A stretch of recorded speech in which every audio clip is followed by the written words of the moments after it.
Donc, rebonjour à tout le monde, ou bonjour à ceux que je n'ai pas encore vus. Alors, après ce débat passionnant et essentiel sur la réforme du marché de l'électricité en Europe et donc sur les conditions réglementaires et financières et sociales d'un renouveau de l'énergie nucléaire en France et plus largement en Europe, nous en venons à notre deuxième table ronde intitulée la coopération entre États nucléaires. Et vous allez voir, sans tout à fait quitter la question du marché.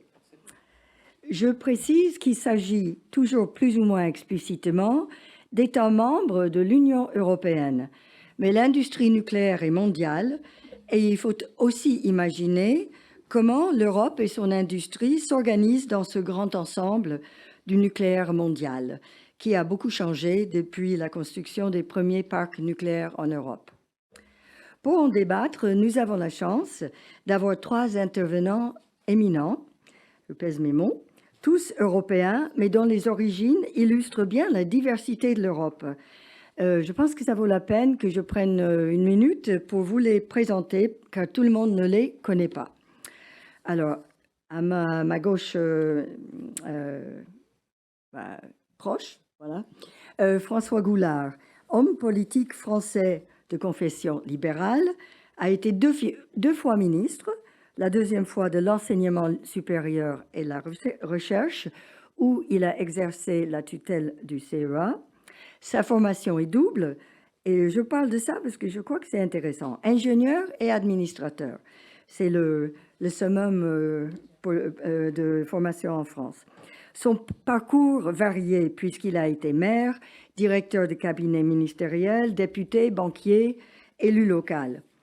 François Goulard a toujours défendu le nucléaire et aujourd'hui, il le fait à travers l'association Patrimoine nucléaire climat, PNC, créée en 2021, dont il est vice-président et dont il nous parlera un peu probablement. À sa gauche, Marie-Christine Marguem, j'ai bien prononcé? Parfaitement. Ah, à la belge, ancienne ministre fédérale belge de l'énergie, de l'environnement et du développement durable de 2014 en 2020, représentant le mouvement des citoyens pour le changement, un parti social-démocrate libéral qui préside. Avocate de formation, elle est députée fédérale du district de Hainaut.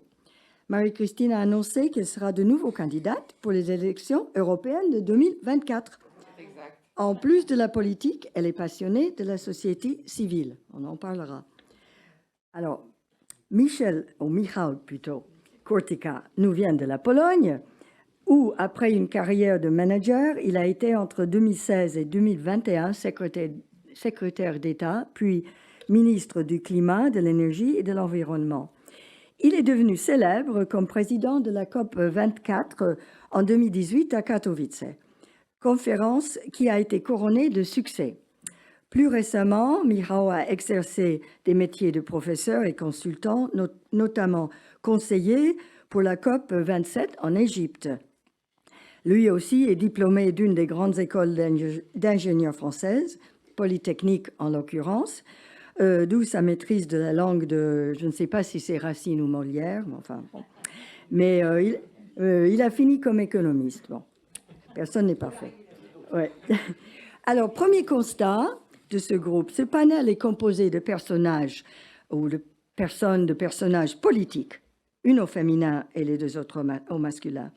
Il est très bien ainsi car le sujet des alliances, encore plus que celui de la réforme du marché, et encore, est éminemment politique. On l'a dit tout à l'heure.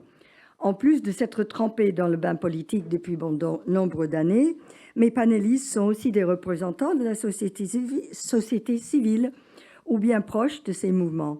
Car ça aussi c'est très bien. Car l'implication de la société civile dans le débat énergétique français et européen est un sujet très cher au cœur de notre organisatrice, Claude Fischer. On va y revenir. Nous avons donc débattu de la réforme du marché qui sera votée par le Conseil européen, mais quand? On en a parlé tout à l'heure. Le débat sur le calendrier reflète les tensions entre États membres. On pourrait généraliser en disant que les États antinucléaires s'alignent derrière l'Allemagne pour souhaiter un report du vote après les élections européennes, qui sont dans juste un an, alors que les États pro-nucléaires suivent la France pour demander un vote rapide et une réforme structurelle. Mais ce serait obliger un autre clivage entre États libéraux, qui sont aussi les plus froids, mais aussi plus protestants. Je me suis toujours demandé s'il y avait un lien. Et États plus planification à long terme, qui emmène par exemple la Finlande à préconiser une réforme plus retouche que structurelle. Les États se mobilisent sur la question du nucléaire, devenue question stratégique, même si pour Ursula von der Leyen, ce n'est pas le cas. Le secteur nucléaire représente 1 million d'emplois et génère 450 milliards d'euros en PIB, selon Nuclear Europe, en plus de son rôle dans la souveraineté énergétique européenne. Mais dans l'Union européenne aujourd'hui, la situation du nucléaire est compliquée. Il y a 13 pays qui exploitent l'énergie nucléaire, dont la France, qui en tire 70% de son électricité. Mais cela veut dire qu'il y a 14 qui n'en ont pas, si ma mathématique est bonne. Certains ont eu des centrales nucléaires dans le passé, mais les ont fermées. L'Italie et très récemment l'Allemagne. D'autres ont décidé de les fermer, mais certains hésitent, certains entre deux. Certains ont posé des dates limites, la Belgique, d'autres pas, l'Espagne. D'autres veulent en construire, notamment la Pologne, ici représentée. Tandis que l'Italie tente de revenir dans le bal par le biais de petits réacteurs, l'Allemagne, elle, reste droit dans ses bottes de pays antinucléaires puissants. Nous avons tous suivi avec grand intérêt la création, sous l'impulsion française, le mois dernier de l'Alliance du nucléaire. Ce groupe d'amis du nucléaire en Europe comprend 15 pays de l'UE, puis plus l'Italie en observateur et le Royaume-Uni en invité. Je crois que la Belgique est quelque part dans les parages. Ouais. La Suède reste neutre pendant sa présidence de l'Union, malgré la place importante du nucléaire dans son approvisionnement électrique. Le but de cette alliance est de préparer une feuille de route pour une capacité installée de 150 gigawatts d'électronucléaire en Europe à l'horizon 2050, contre environ 100 gigawatts aujourd'hui. Cela implique de construire 30 à 45 nouveaux réacteurs, grands comme EPR, petits comme des SMR, qui foisonnent sur le papier au moins, et de former et recruter 450 000 personnes en soutien. Aujourd'hui, on ne sait pas trop comment va s'organiser l'industrie nucléaire européenne, s'il y en a une d'ailleurs. Quels seront les rôles des uns et des autres? Je me retourne à notre premier invité, François Goulard. Quel regard portez-vous sur cet objectif de 150 gigawatts? Est-il réaliste, c'est-à-dire basé sur les plans d'action des États, ou plutôt du wishful thinking, comme nous disons aux États-Unis? Dans ce total de 150 gigawatts, quelle proportion serait logique ou bien pour la France? Et qu'est-ce que vous attendez de l'Alliance nucléaire, étant donné la situation compliquée du sujet énergie nucléaire en Europe?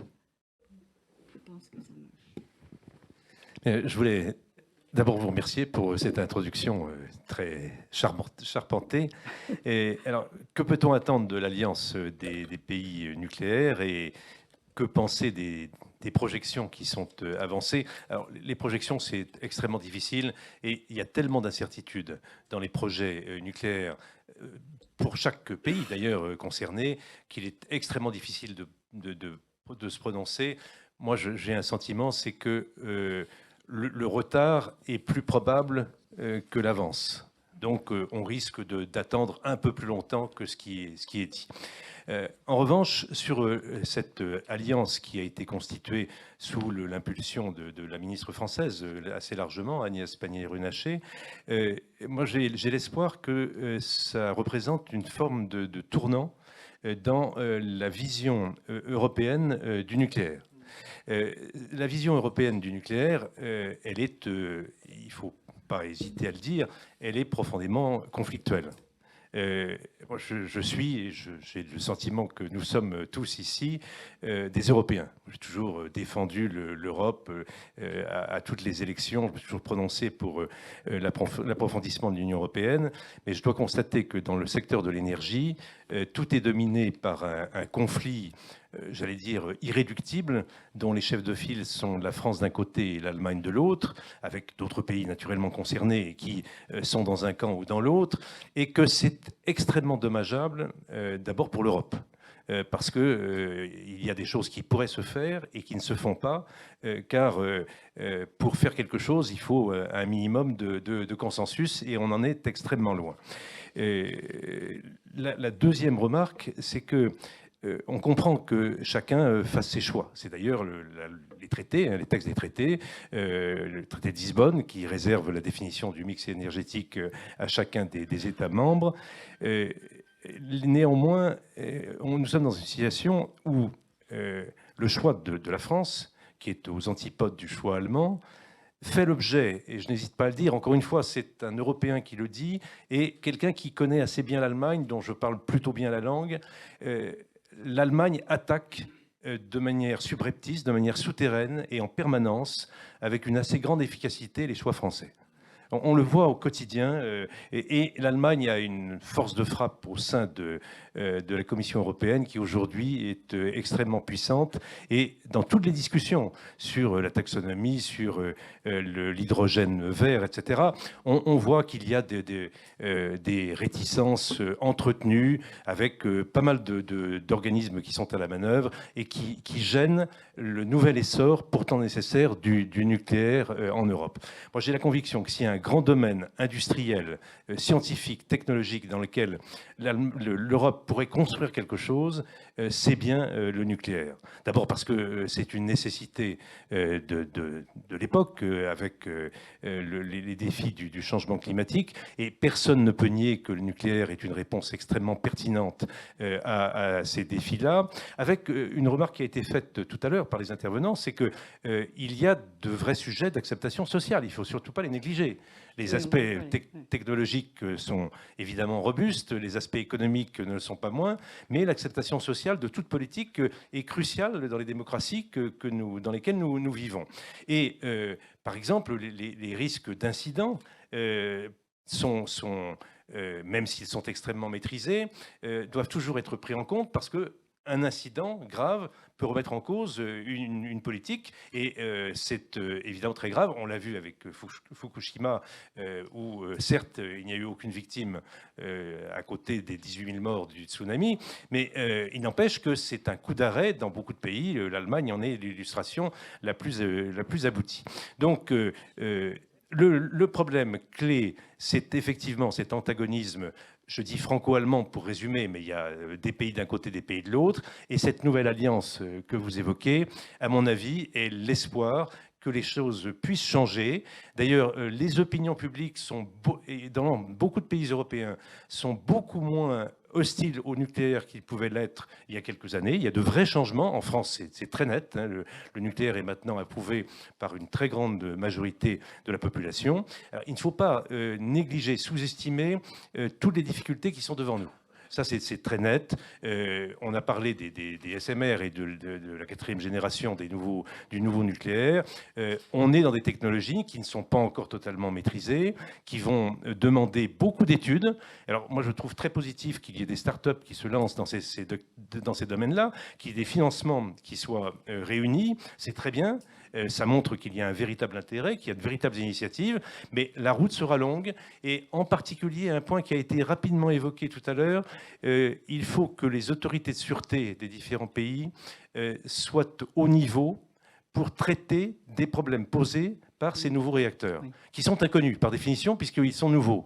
Et autant l'ASN en France est tout à fait à niveau pour juger du nucléaire existant et de la génération qui est en train d'entrer en marche. Mais en revanche, pour les nouveaux projets, il faudra un temps d'adaptation. Et on connaît les exigences des autorités de sûreté nucléaire, qui sont d'ailleurs parfaitement légitimes. Elles risquent d'induire des retards dans l'aboutissement des projets. Voilà ce que je voulais dire. Mais c'est quand même pour moi, un formidable espoir que les choses changent dans un domaine essentiel pour notre avenir collectif, pour l'industrialisation de notre continent, pour l'essor des technologies, parce qu'on sait très bien que dans les grands projets technologiques, il y a toujours des retombées considérables dans d'autres secteurs. Bref, peut-être peut-on avoir un grand espoir, pour répondre à votre question. Oui. Alors, très bon point sur la sûreté.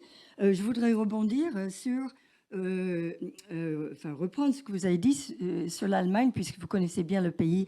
Quelles sont, à votre avis, les motivations parce qu'on ne les voit pas trop, les Allemands, dans certains colloques, mais apparemment, ils sont très efficaces, vous l'avez dit. Et pourquoi la France a-t-elle attendu si longtemps pour réagir ? Alors, c'est toujours difficile de parler des motivations d'un pays quand ça n'est pas le sien. Même pour le sien, d'ailleurs, on n'est jamais un juge, en tout cas impartial. Pour ce qui est de la France, il y a eu certainement l'opinion publique. Ça, c'est clair, qui a basculé dans l'écologie à une certaine époque. Et un certain nombre d'hommes politiques, je peux me permettre de critiquer la classe politique française, naturellement, ni belge, ni polonaise. Mais la classe politique française est assez prompte à suivre l'opinion, ce qui est assez normal. En démocratie, j'allais dire, ils et elles sont là pour ça. Mais sans avoir l'effort de pédagogie et avec une espèce de facilité, quelquefois hâtive, qui entraîne des conséquences assez désagréables. Bon, pour l'illustrer, je vais prendre des exemples de tous les bords. Pendant la période Sarkozy, on a quand même relâché complètement l'effort. Pendant la période Hollande, on a cédé à des alliés écologistes et on a engagé un plan de fermeture qui, pour moi, est totalement absurde. Et le Macron première période, avec Hulot qui faisait du chantage tous les matins à la démission, qui aurait eu un coup politique. Heureusement, quelques révélations ont permis de désacraliser le personnage. Eh bien, ça ne s'est pas bien passé non plus. Heureusement qu'il y a eu ce changement de cap qui est considérable, mais c'est certainement les réactions du politique à des mouvements d'opinion. Alors en Allemagne, l'Allemagne a été depuis longtemps beaucoup moins favorable au nucléaire. Il n'y a pas eu le même effort de développement du parc que nous avons connu à l'époque de Georges Pompidou et de Valéry Giscard d'Estaing. Et puis, l'écologie en Allemagne ne revêt pas le même caractère qu'en France. Dans l'esprit allemand, j'allais dire dans l'âme allemande, où l'efficacité, la technologie sont extrêmement valorisées, enfin, leurs réussites industrielles sont là pour le montrer, il y a en même temps, si je peux employer l'expression, il y a en même temps une espèce de vénération de la nature qu'on trouve dans les vieilles légendes allemandes, dans la poésie, etc. Et donc les deux sont mêlés assez intimement, et ça peut expliquer les yeux de chimène des Allemands pour les thèses écologistes et pour ce rejet du nucléaire. Voilà, c'est une esquisse d'explication, mais la psychologie des peuples est un art difficile et je n'ai aucune qualité pour en parler savamment. En tout cas, les conséquences sont là. Et elles sont, à mon avis, mauvaises pour l'Europe. Les sujets de tarification, de réforme du marché qui ont été évoqués ont des conséquences absolument considérables sur les choix qui seront faits, parce que la tarification, c'est aussi déterminant pour les investissements. On l'a évoqué tout à l'heure. Et donc, tout ce qui est fait actuellement en matière de réforme du marché de l'électricité a des conséquences sur les choix. C'est le financement qui en découle. Donc, c'est infiniment sensible. Et si je peux exprimer un regret, allez, je vais y aller carrément et dire des choses qui sont peut-être un peu osées. Moi, j'aimerais que la voix de la France se fasse entendre beaucoup plus nettement. Beaucoup plus nettement. Après tout, on a pratiqué dans les années 60 la politique de la chaise vide, ça a plutôt bien marché. Mais la France est affaiblie par sa situation financière, notamment vis-à-vis de l'Allemagne. On aurait des finances publiques en meilleur état, on aurait sans doute une plus grande liberté de parole. Voilà ce sur quoi je voudrais très provisoirement conclure. Merci. Au fait, sur l'Allemagne, je pensais aussi à des choses beaucoup plus terre-à-terre, comme les rivalités industrielles, mais économiques, mais bon, c'est aussi l'âme de Blauer Blume. Je me retourne maintenant vers Michał pour laisser la dernière parole à Marie-Christine. Je reviens, j'ai oublié de dire tout à l'heure que Michał Kurtyka a sorti très récemment un livre. Je ne sais pas s'il a un exemplaire là pour montrer. Ah, ben, oui, ça devait être juste pour faire un peu de pub de ça. Voilà, c'est sur ces expériences dans les COP, si j'ai bien compris. Donc, back to business. Oui, mais polonais, c'est très facile. Je reviens brièvement sur le sujet de la réforme du marché électrique parce qu'on n'a pas entendu la position de la Pologne. Pouvez-vous nous expliquer brièvement la position du gouvernement polonais sur cette question? D'accord. Grand merci. Alors, premièrement, grand merci pour Anne d'avoir prononcé mon prénom à la polonaise. C'est vraiment un grand plaisir. Michał, c'est compliqué, je sais, pour mes collègues. Alors, petite anecdote, moi, je ne sais pas si je maîtrise la langue de Racine ou Molière, mais je vais commencer par vous dire que mon premier contact avec le français, c'était lorsque j'avais 17 ans. Je suis tombé au lycée international à Ferney-Voltaire. Mon père était physicien à l'époque, au CERN. Et je suis tombé dans la classe de français. Donc, j'étais assis ici et j'ai compris 2 mots. Bonjour et Baudelaire. Donc pour moi, le français, c'est plutôt Baudelaire. Voilà. Ceci étant dit, moi j'ai assisté à la fin du débat précédent qui était très animé avec la salle. Donc, François, je me permettrai de prendre une position sur la France.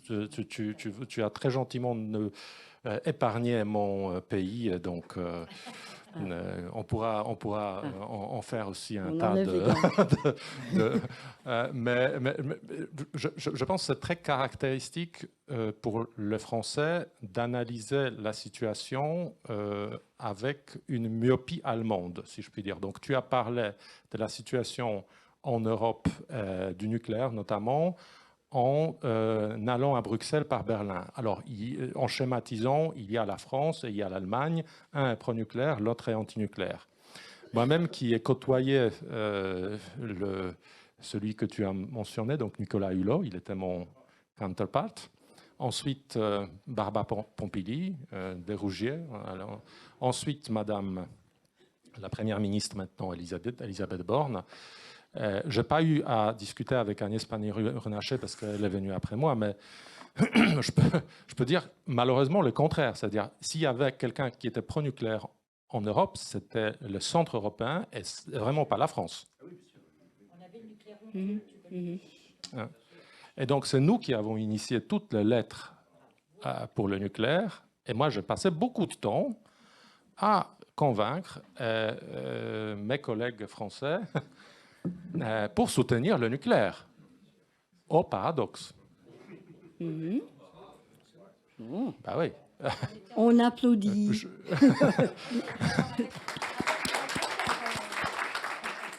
Oui. Donc, je pense que déjà, il faut sortir de cette dichotomie qui vous emprisonne un petit peu face à l'Europe, qui est d'aller en permanence à Bruxelles à travers Berlin. Il y a d'autres capitales. Et une façon de s'en sortir un petit peu du problème avec l'Allemagne qu'à la France, c'est justement de passer par, alors je ne veux pas mentionner Varsovie, mais peut-être par Madrid, peut-être par Rome, peut-être par Pays-Bas, peut-être par Bruxelles, peut-être à la fin aussi Varsovie et Bucarest. Mais en tout cas, ça a cruellement manqué à la politique française en général depuis une quinzaine d'années. C'est une politique qui est très myope et qui est axée seulement sur l'axe franco-allemand, malheureusement avec des conséquences néfastes, je pense, pour l'Europe. Alors, le copier-coller de ce qui se passe en Allemagne, avec le politique énergétique notamment, était flagrant. On n'arrivait pas à parler avec mes collègues français du fait que, par exemple, ce que nous, on défendait, c'est qu'il va y avoir un problème avec intermittence. Mais c'est parce qu'on n'avait pas suffisamment de politiques, on n'avait que des ingénieurs à la tête des administrations. C'est un petit peu la France des années 70. Donc, on se grattait la tête et on dit, il y a un problème. Alors que chez mes amis français, avec la myopie allemande, tout ce qui est allemand est mieux par définition, on y va, on se lance. Et encore une fois, on n'est vraiment pas contre les ENR. Ça, c'est un autre débat. Antoine a eu ce débat-là. Mais il y a un problème arithmétique. Pas seulement.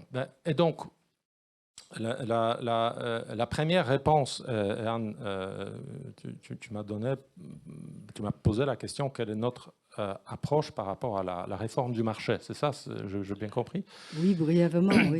Et très brièvement, nous nous sommes aperçus il y a quelques années déjà qu'il y a un problème de la capacité disponible donc des marchés de capacité. Et donc, nous avons mis en place en Pologne des marchés de capacité. Et d'ailleurs, ça marche extrêmement bien. Et pendant les 24 derniers mois, au moment où les prix du gaz ont explosé en Europe, la Pologne, c'était le marché de l'électricité le plus bas en Europe, en ce qui concerne des prix. Le plus prévisible, on avait les instruments, on était bien préparés.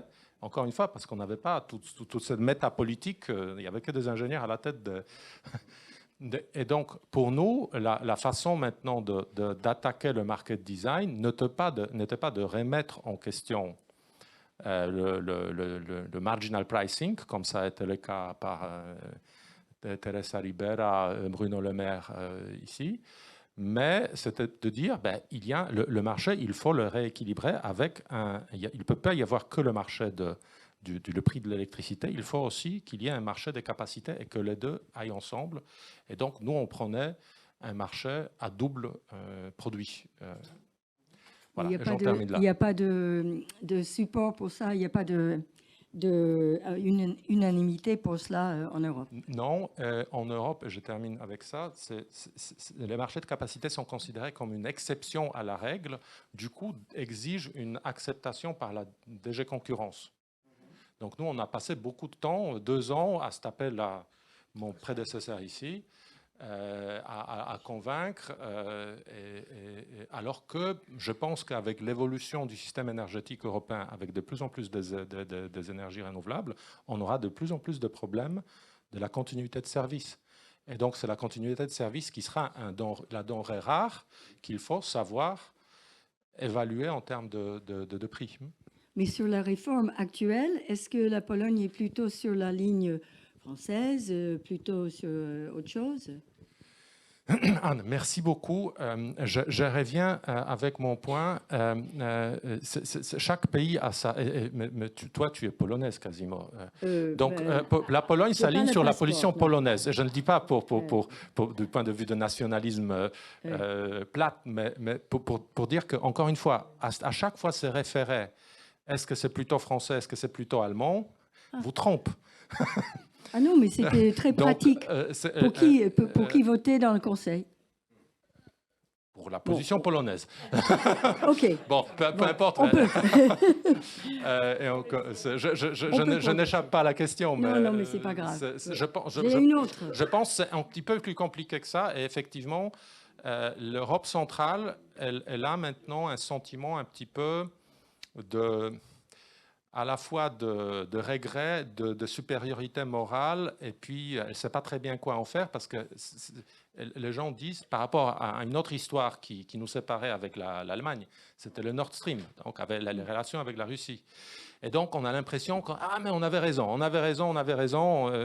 et puis on n'arrive pas. Les centres européens sont trop faibles, et ça il faut le reconnaître aussi du point de vue de la voix au Conseil, pour peser. Donc, c'est pour ça que tu me demandes avec qui on s'aligne. Mais il y avait une voix qui était autonome, qui était assez intelligente, qui était bien ficelée, et puis on n'arrivait pas à la faire entendre. D'accord. Oui. Une leçon, peut-être. Mais bon, tu as parlé de myopie, exprimer un peu de hard love vis-à-vis de la France. Donc, on va faire la même chose vis-à-vis de la Pologne. Pologne est très européenne, pourtant, elle a décidé de construire 6 réacteurs pour un total d'environ 6 à 9 gigawatts. Et l'électricien public nucléaire PEJ vient de signer un contrat avec Westinghouse pour les premières étapes de la première unité. Alors, ce n'est pas tout le projet, mais enfin, tout de même, la technologie est choisie. Pourquoi ce choix des Américains plutôt que des Européens? Alors, merci beaucoup. Maintenant, au lieu de dire français, on dit européen. Ça s'appelle European Pressurized Water. Donc, la réponse est double. Premièrement, il y a eu quand même des choix industriels du groupe EDF. EDF était présent en Pologne, avait des actifs charbonniers, certes, mais ça faisait une alliance très forte, un alignement des intérêts entre EDF, entre la France et la Pologne. EDF a décidé, avec l'aval bien entendu des autorités tacites, de se retirer de la Pologne. C'est 2016-2017. À mon avis, ça a laissé un trou tout de même chez les Polonais au moment où tout le monde disait ah, ben, la décarbonation et le charbon c'est mauvais, peut-être à juste titre, mais encore une fois, on s'est senti un petit peu délaissé par le partenaire qui était censé, avec nous, contribuer à la décarbonation et puis se projeter dans l'avenir. Et puis là, il a dit ah ben c'est formidable, maintenant vos problèmes, c'est vos problèmes. Donc déjà, la première réponse, c'est que EDF s'est retiré. Ah. Désolé.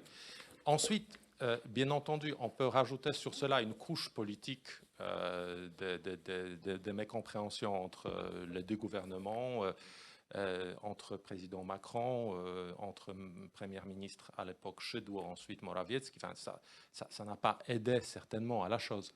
Alors que les Américains, pendant ce temps-là, ben, ils étaient là et puis eux, ils ont eu un calcul différent par rapport à l'Europe centrale. Pas seulement à la Pologne, parce qu'il y a des alliances aussi avec la Roumanie, etc. Donc Westinghouse était très présent. Et pour nous, avoir un accord avec Westinghouse, ce n'est pas un choix de PEJ, c'est une dynamique depuis 4-5 ans déjà qui a été progressivement mise en place. Et je rajoute un point un petit peu technique. Le problème avec le choix du nucléaire en Europe, c'est qu'il faut passer par Bruxelles pour le tender. Et ça, c'est chiant. C'est chiant. Donc, ça coûte cher et en plus, on vous ampute les choses là où il ne faut pas les amputer.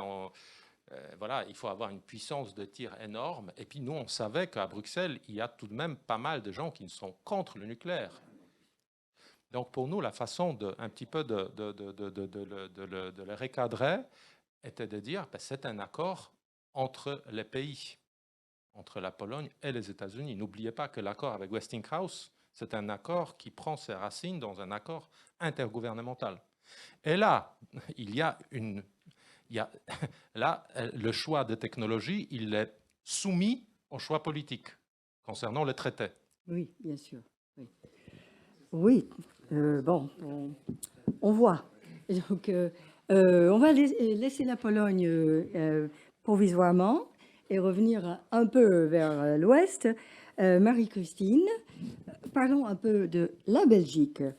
La loi de sortie du nucléaire date de 2003, une loi dure avec des dates limites pour chaque réacteur. Mais à l'approche de ces dates fatidiques, les gouvernements ont trouvé les moyens de prolonger au moins certaines des unités, même si Doel 3 a été arrêté l'année dernière et Tihange 2 le 1er février dernier, si je ne me trompe pas. C'est devenu d'ailleurs un vrai feuilleton. Alors, pourquoi ce revirement, au moins partiel, c'est-à-dire qu'on accepte de prolonger les réacteurs qui étaient en 2003 condamnés, et est-il durable? Bon, alors la Belgique, qui est située de manière géographiquement intéressante à l'ouest de l'Europe et qui est un hub gazier, par exemple, intéressant, est aussi, mais pas productrice de gaz, est aussi, comme les autres pays, parce qu'on oublie de le dire, tributaire de ses ressources personnelles.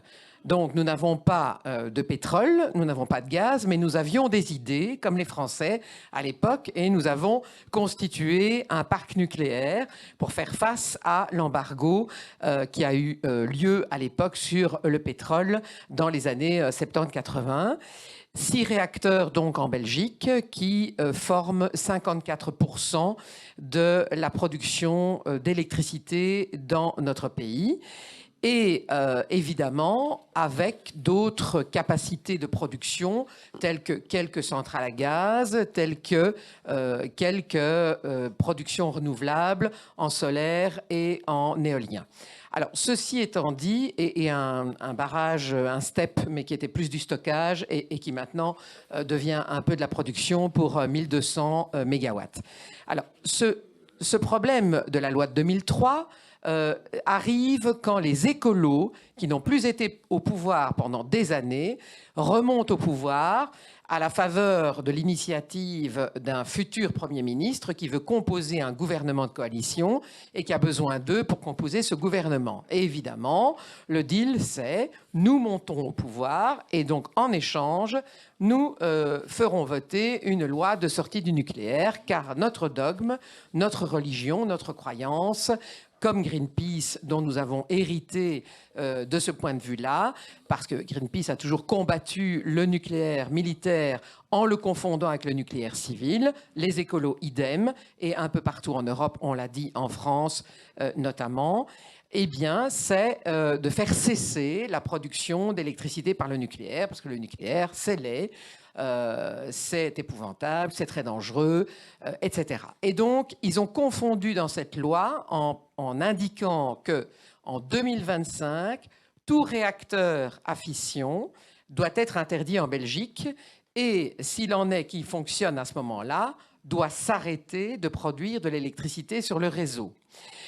Il devait aussi, il était indiqué aussi dans la loi qu'en réalité, vous l'avez souligné, tout réacteur atteignant l'âge de 40 ans devait s'arrêter, même si le fait d'atteindre l'âge de 40 ans avant 2025 intervenait avant 2025. Et donc, ce qui s'est passé, c'est qu'on allait évidemment amputer notre pays de la moitié de la capacité de production d'électricité et qui est évidemment équivalente avec le besoin de consommation, puisque ça a été calibré sur la consommation du pays. Et on s'est rendu compte, dans différents gouvernements, celui qui a précédé celui dans lequel j'étais et le mien, qu'on ne pourrait pas s'en passer. Alors, j'étais dans une période qui était malheureusement la même que celle que la France a connue, celle que la Hollande a connue et celle que l'Allemagne connaît toujours. Cette période qui dure depuis 15-20 ans, où on émet l'idée, la croyance que le 100% renouvelable est possible, ce qui est techniquement et financièrement impossible. Alors, j'ai eu jusqu'à 5 ingénieurs dans mon cabinet, j'en avais aussi dans mon administration, et je rejoins Michał, je ne sais pas si on dit comme ça, je passe mon examen de polonais, donc pour dire que, effectivement, à partir du moment où vous commencez à lire les rapports des gens qui connaissent la technique d'un système électrique et qui sont capables de vous expliquer ce qu'il en est du fonctionnement des machines qui l'alimentent et de l'exigence de la fréquence à 50 Hz et de la vérification de tout ça quart d'heure par quart d'heure et du fait que si les interconnexions ne produisent pas au moment, et évidemment plus cher puisque c'est l'électricité produite au même moment sur le marché, dans un autre pays l'électricité dont vous auriez besoin parce que vous auriez mal calibré votre parc personnel, votre parc électrique personnel. Si vous n'avez pas cette électricité, votre fréquence tombe en dessous de 50 Hz et vous avez un problème de blackout qui se communiquera aux autres pays. Donc quand vous avez compris ça, vous comprenez tout. Et je l'ai compris assez rapidement, ce qui veut dire que je suis entrée dans une situation de bashing assez hystérique avec mes amis écolos qui étaient dans l'opposition à ce moment-là et qui voulaient faire respecter leur loi de 2003. Donc en réalité, ils ont fait un bref passage en 2003 pour pondre cette loi qui a été votée à ce moment-là, et d'autres gouvernements l'ont négligée en disant c'est pas grave, on leur a donné ça, on finira par la changer. Mais finalement, au fil du temps, on s'est bien rendu compte, ainsi que dans d'autres pays, que sociétalement parlant, la volonté, le désir, l'amour peut-être romantique de la nature faisait émerger dans les esprits, dans les différentes communautés, le désir d'aller vers le 100% renouvelable, comme si c'était l'arme absolue pour lutter contre le dérèglement climatique qui n'était pas encore dans les esprits aussi fort que dans les dernières années, et celle singulièrement où j'ai été ministre. Et donc là, nous avons eu les écolos qui, après cette loi, sont sortis du gouvernement, parce qu'on les prend au moment où on en a besoin, apparemment, et puis, manifestement, on les rejette longtemps dans l'opposition. Et comme ils sont opiniâtres, ce qui est quand même une qualité, ils sont revenus, cette fois-ci en Belgique, ici donc pour la législature 2019-2024. Et là, ils entendent bien faire respecter leurs lois, mais malheureusement, et j'en arrive à la réponse à votre question, malheureusement, comme le gouvernement dans lequel j'étais, comme le précédent gouvernement, donc avant le mien, ils sont obligés de reconnaître que nous avons besoin de cette capacité de production pour pouvoir alimenter en électricité stable, dense et bas carbone notre population. Et donc, évidemment, la mort dans l'âme, ils font tout pour reculer l'échéance, mais la mort dans l'âme, ils sont obligés de prolonger 2 réacteurs au-delà de 2025 et au-delà de l'âge de 40 ans. Et donc, ils ont confondu la durée de vie d'un réacteur, de la cuve d'un réacteur, et sa durée d'exploitation. Ils vont toujours vous expliquer que ce n'est pas vrai et qu'à l'époque, il était clair que les réacteurs ne pouvaient pas vivre au-delà de 40 ans, ce qui est faux. On ne savait pas au début de cette technologie combien de temps un réacteur pouvait survivre à la projection donc de l'énergie qui est nécessaire pour fissurer l'atome qui va donner l'énergie qui est capable de produire cette chaleur et ensuite cette électricité. Mais c'est clair que les réacteurs aujourd'hui dans le monde peuvent être prolongés, on le sait, jusqu'à 80 ans. Alors, donc, ils sont dans un dilemme atroce et ça rend la politique illisible. Ça l'était déjà quand j'y étais. Donc, j'ai eu une opposition féroce dans la majorité, dans mon gouvernement, dans la presse, dans l'opposition, jour et nuit pendant 6 ans. Mais j'ai prolongé 2 réacteurs, et c'est parce que j'ai prolongé 2 réacteurs jusqu'en 2025, pas au-delà, parce que mon gouvernement a refusé, que j'ai eu cette opposition, les grèves climatiques, enfin tout ce que vous pouvez imaginer. Et j'ai continué maintenant, comme député, ce combat-là, et il se trouve que, à la faveur, je dirais, de la reprise après le Covid, qui a entraîné une pression sur les prix de l'électricité, donc du fait du redémarrage des marchés et de l'insuffisance de l'offre par rapport à la demande, d'une part, et ensuite les sanctions prises dans le cadre du conflit russo-ukrainien qui ont rajouté une couche par rapport au fait de couper les ponts avec l'alimentation en gaz venant de la Russie et qui ont exercé une pression encore plus forte sur les prix de l'électricité en Europe. Il y a eu une fenêtre d'ouverture, de tir et un changement de mentalité. Et c'est là qu'on a vu la France, les Pays-Bas et d'autres pays, la Pologne aussi, se tourner vers le nucléaire résolument. Et je crois que c'est une bonne chose, comme M. Goulard l'a dit, comme mon collègue polonais le démontre à travers la volonté de la Pologne de construire 6 réacteurs. Et nous essayons en Belgique de faire comprendre ça à ce gouvernement. Et c'est pour cette raison, puisqu'il ne comprend pas bien, parce que ce gouvernement est mi-chèvre, mi-chou, que les écolos s'y trouvent. C'est pour cette raison que nous sommes dans l'alliance nucléaire menée par la France à titre informel. Vous voyez, on y est avec les pieds. Et du bout des lèvres, et comme ça. Et donc, évidemment, cette position qui n'est pas franche changera, je l'espère, dans le prochain gouvernement après 2024. Très bien. Très bien. Donc, et si j'ai bien compris votre propos, l'opinion publique a commencé à changer aussi.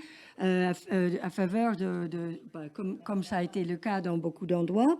Et donc, je voulais vous demander, parce qu'on n'en a pas parlé, on n'a pas encore évoqué le rôle de la société civile dans la bataille pour les hearts and souls, les cœurs et les âmes des citoyens. Et il n'y a pas si longtemps, les antinucléaires, excusez-moi, les pro-nucléaires étaient taxés de lobbyistes. Évidemment, les antinucléaires ne le sont pas. Et la société était majoritairement antinucléaire. Donc, quelle est la situation aujourd'hui en Belgique et quel rôle peut jouer la société civile dans le renouveau de la Belgique, en Belgique et en Europe, de l'énergie nucléaire? Alors, j'aimerais quand même dire qu'être pro-nucléaire ou anti-nucléaire et s'envoyer de part et d'autre des camps adverses ce genre d'anathème n'a pas beaucoup de sens. En fait, nous devons utiliser toutes les ressources à notre disposition et on doit les introduire dans le système électrique de la manière la plus intelligente sur le plan technique. Dans le marché, on doit aussi faire la différence entre ce qui est pilotable et ce qui ne l'est pas, parce que le soutien, donc les subsides qui sont octroyés aux non pilotables, donc aux renouvelables intermittents, faussent le marché d'une part et entraîne qu'ils sont introduits les premiers dans le système électrique, ce qui pousse les autres énergies à tort vers la moindre rentabilité et fausse complètement la grille de lecture des prix du marché. Donc ça, c'est une chose. La deuxième chose, c'est que je crois que les gens qui travaillent dans le nucléaire ont pendant des années, je l'ai dit à maintes reprises, mais je le répète encore ici, considéré que leur technologie était tellement extraordinaire qu'il n'était pas nécessaire d'en parler, jusqu'au jour où il devint honteux d'en parler, mais entre le moment où il n'était pas nécessaire et le moment où il était honteux, voire interdit d'en parler, 20 années se sont écoulées. Et donc, ça a permis aux autres, qui considéraient que cette énergie était polluante, dangereuse, inefficace et à rejeter dans le néant, de prendre toute la place et de se faire beaucoup d'amis dans la presse. Alors, qui est un diffuseur fort important. Et comment les sociétés ont-elles changé? Parce que les sociétés sont intelligentes. Il y a une intelligence collective.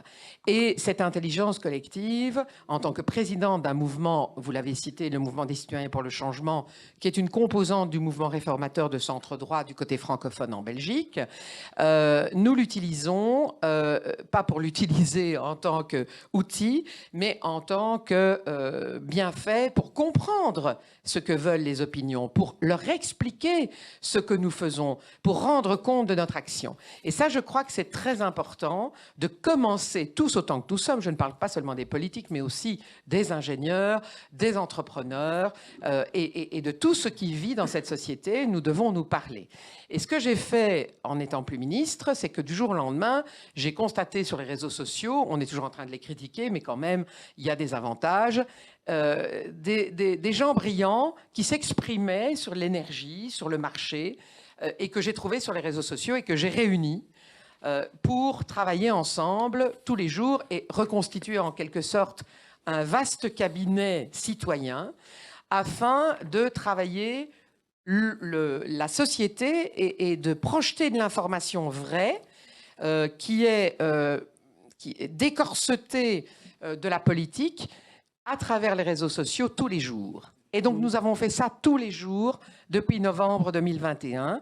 Et je pense qu'à notre petit niveau, soyons modestes, nous avons contribué à cette ouverture de la société vers plus d'informations sereines et rationnelles, ce qui a permis aux gens de se dire, oui, mais enfin, ce qu'on nous raconte ici, c'est pas vrai, c'est pas exact.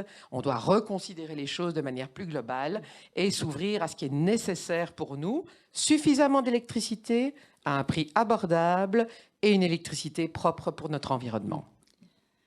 Alors c'est vrai que les réseaux sociaux, c'est une bataille quotidienne, même chaque seconde. Voilà.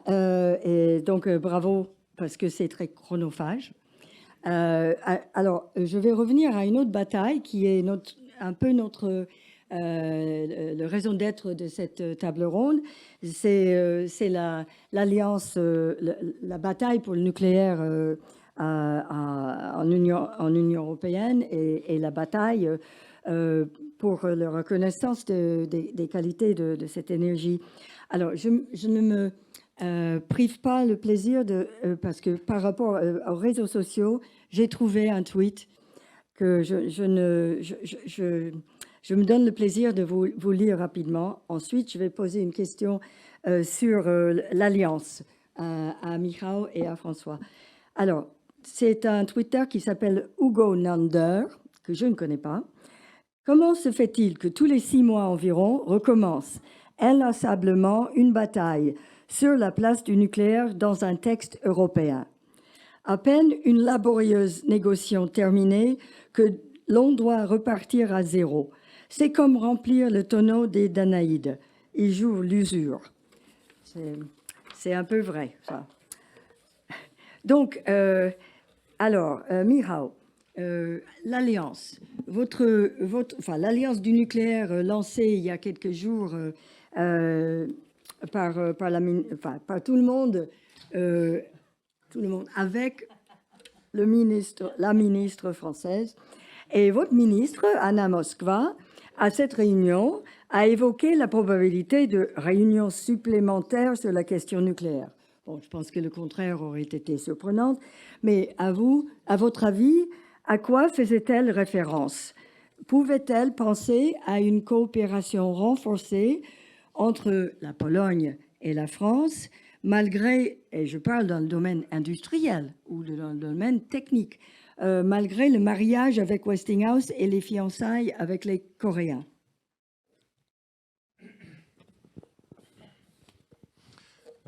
Merci beaucoup. Comme Marie-Christine l'a très bien exprimé, elle expliquait, il y a un discours dominant sur la transition énergétique qui est renforcé un petit peu par les images. À chaque fois, lorsqu'on nous parle des énergies propres, il y a une éolienne sur la photo ou un panneau photovoltaïque. Donc le nucléaire, il est en dehors de l'imaginaire collectif. Donc je pense que le fait qu'on revienne comme ça à chaque fois faire quelque chose pour le nucléaire, ça exige de dépenser beaucoup d'énergie politique, du temps des décideurs, et puis mais qu'est-ce qu'on fait, etc. Alors que le problème avec le nucléaire du point de vue de politique, c'est que le temps de construction de nouveaux réacteurs sont très longs et dépassent complètement les mandats des politiques. Donc, vous avez effectivement 2 pays en Europe, finalement, qui affichent des ambitions importantes en matière de la construction de nouveaux réacteurs. Alors, il y a la France qui a suivi la Pologne. Comme toujours. Voilà. Je deviendrai vraiment un nationaliste à la fin. Non, je vous taquine un peu, mais c'est pour qu'il y ait pour qu'on arrive à voir vraiment qu'il y a un débat qui est plus animé que ça en Europe. Mais c'est vrai que la Pologne, et moi-même, j'ai fait passer la première politique énergétique de mon pays depuis 12 ans. Donc, en 2009, on avait une politique énergétique qui était basée essentiellement sur le charbon. Et moi-même, je fais passer la politique en 2020, en février 2020, en mettant explicitement la construction de 6 réacteurs, donc de 6 à 9 gigawatts. Et donc, ça, c'était une première. Mais la France a déclaré à travers le président Macron son ambition de faire 6 réacteurs aussi EPR2, au moins 6. D'ailleurs, maintenant, mes collègues parlent aussi, commencent de dire peut-être que ça ne sera pas suffisant, mais ce n'est pas encore. Mais, donc, du coup, il y a 2 chantiers industriels qui sont assez parallèles en termes de calendrier et en termes d'ambition. Donc, il serait un petit peu naturel d'imaginer des synergies. Maintenant, c'est compliqué. C'est compliqué parce que d'abord, les cœurs de réacteurs, que ce soit Westinghouse ou EPR, c'est différent. Or là, c'est la majeure partie de la valeur ajoutée. Et donc, il faut un petit peu se décider, soit on va dans l'autre sens, soit dans ce sens-là. Donc, et en plus, je pense qu'on a une industrie aussi qui a été pas mal ravagée et décimée entre... Il n'y a pas tellement de cheval de bataille, il n'y a pas de locomotive dans ce débat. C'est le cas de Westinghouse aussi. Hein. C'est le cas de Westinghouse aussi, mais EDF qui se bat pour son bilan, etc. Enfin, mais du côté polonais aussi, il faut voir qu'il n'y a pas d'équivalent, parce que la Pologne, c'est un pays un petit peu du point de vue de structure économique, des milliers de petites et moyennes entreprises qui sont très dynamiques. C'est le cœur du miracle économique polonais, mais vous n'avez pas on n'aime pas les champions. Enfin, on est un petit peu... donc, il n'y a pas d'équivalent avec lequel EDF pourrait se marier. Aussi. Donc, du point de vue de l'alliance industrielle, c'est compliqué. OK. Je veux avancer, mais je veux donner la possibilité à François, s'il le souhaite, de parler des possibilités d'une coopération concrète entre la France et les autres États qui ont décidé de développer le parc nucléaire. Et puis, je vais passer la parole à la salle pour quelques questions. Oui, vous me permettrez de dire qu'au milieu du 19e siècle, lors d'une visite du tsar russe à Paris, il y a un homme qui s'est avancé vers le tsar dans une rue de Paris et qui a dit « Vive la Pologne, monsieur !» Eh bien, je reprends les termes. Alors, ce qu'a dit notre ami polonais est parfaitement exact. Si nous n'avons pas conclu avec la Pologne, c'est de notre faute. C'est clairement de notre faute. Et deuxièmement, cette espèce de religion du couple franco-allemand est complètement dépassée.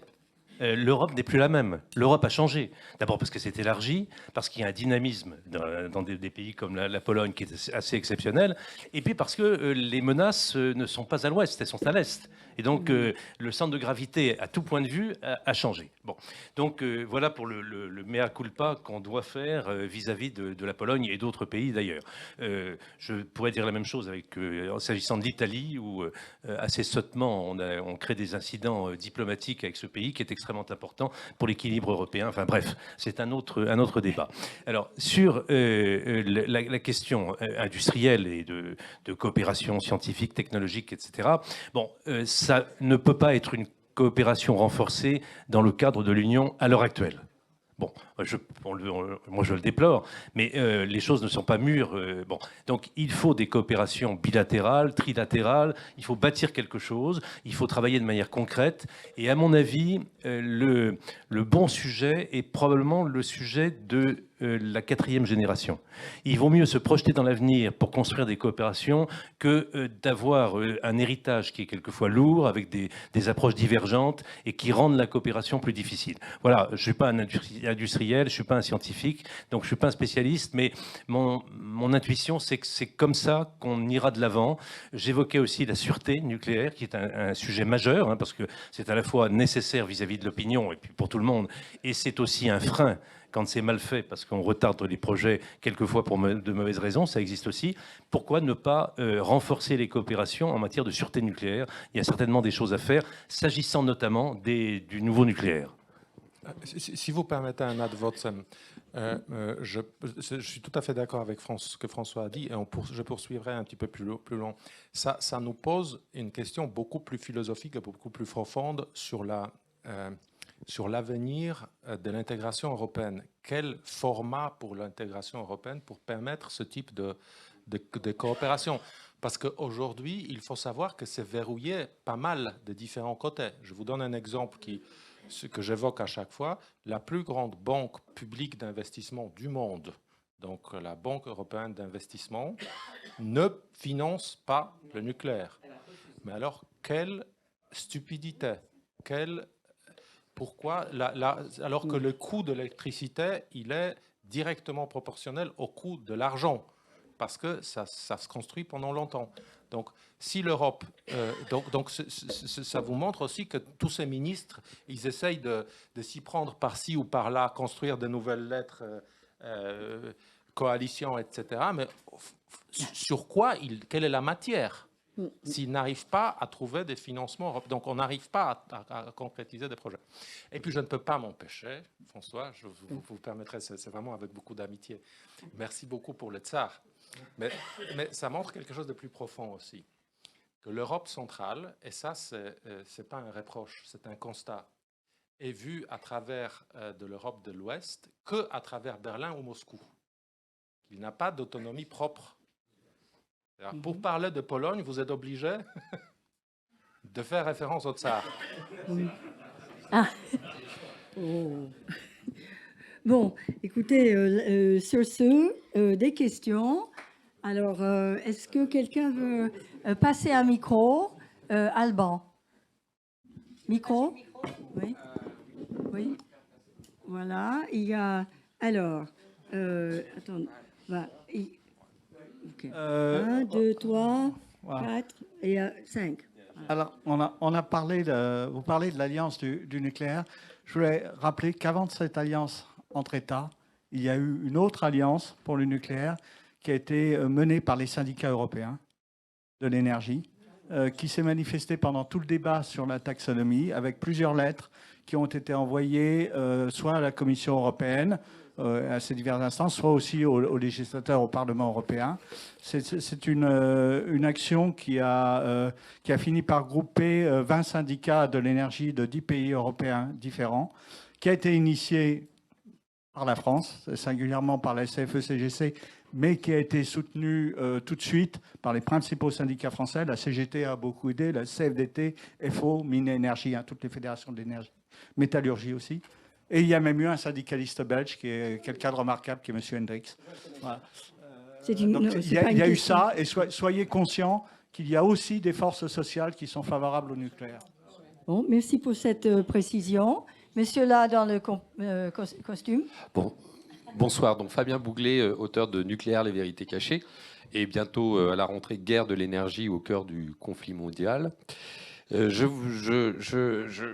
voudrais évoquer la notion d'alliance parce qu'il y a dans vos propos quelque chose qui a été oublié, si je peux me permettre, mais qui me semble essentiel à évoquer. C'est que eu 2 heures. Quand Robert Schuman a créé la communauté européenne économique en 1957 avec le traité de Rome, il voulait pour la paix entre la France et l'Allemagne parce qu'il considérait qu'il fallait une réindustrialisation par l'énergie. Et on a d'abord pensé faire la communauté européenne de l'acier et du charbon. Ça a échoué. Et qu'est-ce qu'on a fait? Au même jour, en 1957, on a fait la communauté européenne de l'énergie atomique, qui s'appelle l'Euratom, qui est un des fondements de l'Union européenne, je le rappelle. Donc, et je rappelle que dans les membres de l'Euratom, il y a l'Allemagne de l'Ouest. Et donc, si vous voulez, quand je vois qu'il y a des pays qui font une alliance contre l'Euratom, parce qu'on va le dire, faire une alliance Energiewende 2 contre l'alliance nucléaire, c'est remettre en cause une des fondations créatrices de l'Union européenne. Il faut que les choses soient claires. Et donc, il faudrait quand même remettre les pendules à l'heure à l'Allemagne, et pour ceux qui sont ici représentants de la Commission européenne, c'est qu'on ne peut pas sans arrêt continuer à discriminer le nucléaire alors qu'il est à l'origine de l'essence même de l'industrialisation nucléaire de l'Europe, garant de la paix en Europe. Et je pense que c'est très important aujourd'hui, et vous avez été des ministres éminents, et on aimerait bien qu'on ait des ministres à cette hauteur-là, même si Agnès Pannier-Runacher a fait des efforts par rapport aux prédécesseurs qui étaient vraiment des nullités crasses. Bon, mais je ferme la parenthèse.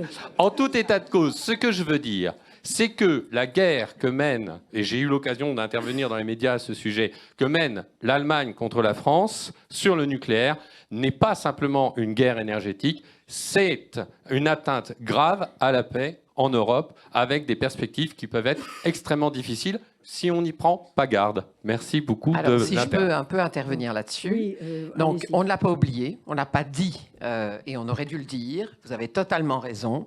C'est un des principes fondateurs qui m'ont été enseignés par les ingénieurs qui étaient dans mon cabinet, à qui j'ai demandé dès le départ de m'enseigner ce qu'il en est du système énergétique comme un enfant de 6 ans.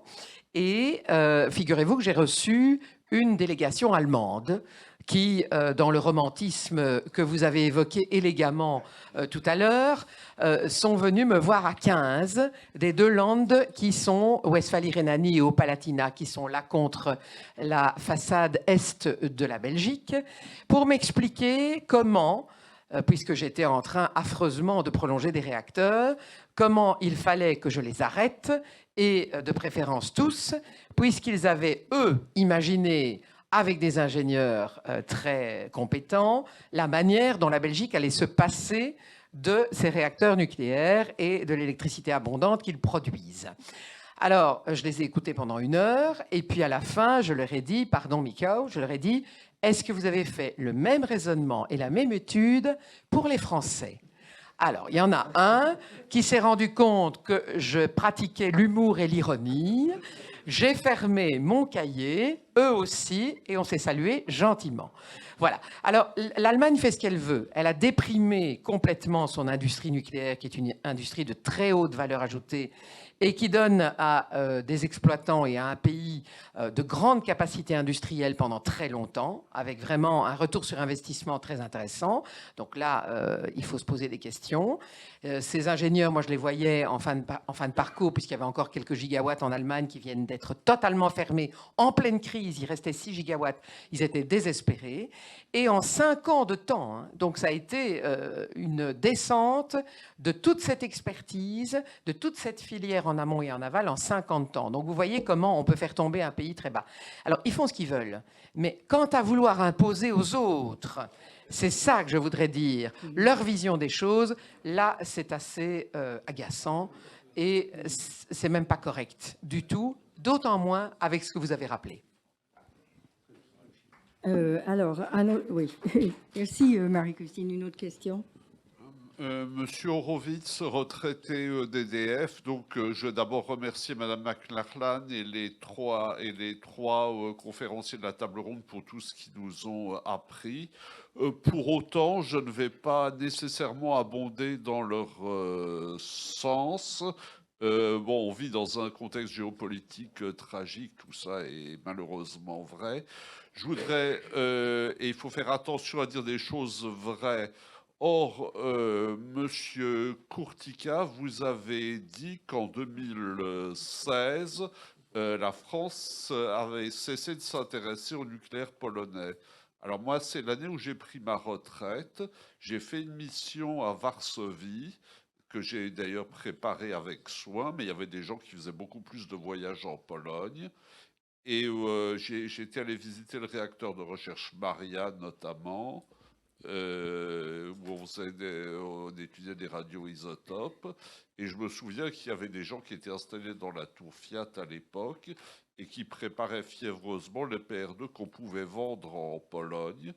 Et on aurait, s'il y avait eu un signe positif de votre côté, je pense qu'il aurait été accueilli avec plaisir, d'autant qu'à l'époque, Taishan était sur le fil du rasoir, Olkiluoto ne marchait pas encore, HPC avait été conclure des circonstances difficiles et au menu, il n'y avait guère que l'Inde et l'Arabie Saoudite. Concluez un peu. Voilà. Et bon, d'autre part, donc, je voudrais une réponse de M. Kurtyka. Par ailleurs, en ce qui concerne ce qu'a dit M.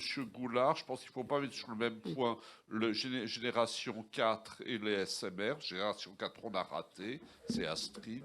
SMR, il faut s'accrocher. Voilà. Je réponds tout de suite, oui. Alors, grand merci. Premièrement, sachez que lorsqu'on parle avec des ingénieurs polonais qui sont impliqués d'une façon ou d'une autre aux entreprises polonaises, il y en a une centaine qui travaillent sur le nucléaire dans le monde, pas en Pologne bien entendu. 3/4 ont été formés quelque part en France. Donc, il y a un capital énorme de sympathie dans le milieu nucléaire.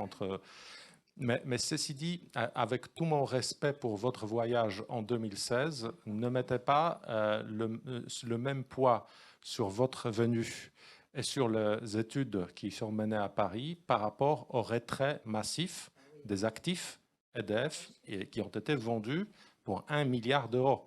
Les actifs EDF ont été vendus en 2000, alors je ne sais plus si c'est 16 ou 17, mais en tout cas à peu près ça. Donc effectivement, encore une fois, ne me comprenez,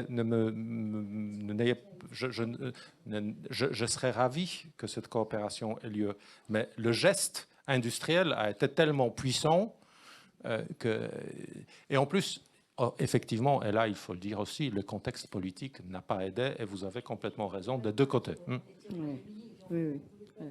Donc il y avait oui, un jeune homme là, si, mais je ne sais pas, vous pouvez lui donner un micro?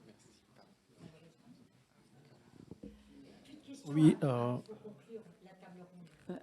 Tu m'as dit Oui, moi j'ai juste une petite question par rapport à l'EDF. Comment est-ce que vous expliquez le retrait de la Pologne? Le quoi? Le retrait de l'EDF de la Pologne. Il vient de l'expliquer. Oui, bon. Mais il a parlé des actifs, mais est-ce qu'il y a d'autres raisons politiques qui se cachent derrière? Oui, voilà. Oui. OK. Oui, donc EDF était la plus grande compagnie internationale présente en Pologne dans le secteur d'énergie. Et justement, encore une fois, je ne me souviens pas de la date exacte, 2016 ou peut-être début 2017, peu importe, désinvesti de la Pologne. Je sais bien, mais la conclusion, les ondes de choc concernent l'ensemble de la présence d'EDF dans ce pays-là. Je vais le dire à sa place, et on est d'accord ici à deux, mais toi aussi, Michel. Donc, en fait, c'est du greenwashing, c'est tout simplement ça. Les entreprises décident à un moment donné et leurs actionnaires jouent un rôle là-dedans aussi, parce que l'opinion publique est complètement tournée contre le nucléaire, ça leur cause des problèmes, d'autant que, par exemple, ils doivent provisionner pour le démantèlement futur des centrales. Et donc, ces paquets de provisionnement dans leur bilan, c'est quelque chose de négatif et c'est quelque chose qui les empêche de générer des profits ou de générer la sympathie sociétale. Alors, on a le même problème avec Engie. Engie, donc, vous devez savoir que les centrales belges ont été construites par Electrabel, donc, qui est d'abord une société belge, dont les actions finalement sont passées entre les mains d'un exploitant d'une industrie française qui s'appelle Engie et qui absolument GDF Suez et qui décide aujourd'hui globalement de se consacrer dans son activité internationale aux niches renouvelables et gaz. Voilà, c'est tout. Et donc ça veut dire qu'à un moment donné, le parc nucléaire belge, je le dis pour tout le monde, le parc nucléaire belge n'est pas ad futurum, exclusivement, pour toujours, aux mains d'Engie et vivra peut-être des évolutions en termes d'actionnariat et, je le souhaite en tout cas, maintenir le parc en termes d'opérateurs différents, parce que nous sommes confrontés à ce problème. Nous avons un opérateur qui est propriétaire et exploitant de centrales nucléaires dans notre pays et qui dirige plutôt ses activités vers d'autres sources d'énergie. Donc il y aura des évolutions futures. J'ai encore 2 minutes pour François Goulard, s'il souhaite rajouter quelque chose. Et sinon... Bon. On aurait tous énormément de choses à dire. Mais ce que vient de dire Marie-Christine à l'instant, c'est tout à fait symptomatique. Une entreprise comme Engie s'est spécialisée, donc lâche le nucléaire, bon, ce qui est quand même une décision stratégique lourde, et a 2 orientations, le gaz et les renouvelables. Ce n'est pas tout à fait un hasard. Parce que quand on dit renouvelable, ça veut dire qu'on continue à avoir des centrales à gaz. Et ça, il ne faut jamais l'oublier. Oui, bien sûr. Donc, bon, alors, je vais tenir cet applaudissement pour tout le panel, à moins que vous veuillez les remercier encore une fois. J'ai trouvé que c'était un très bon débat. On n'a pas, et de loin, exploré tous les sujets, mais ce qu'on a exploré était bien exploré. Donc, je cède la place à Claude.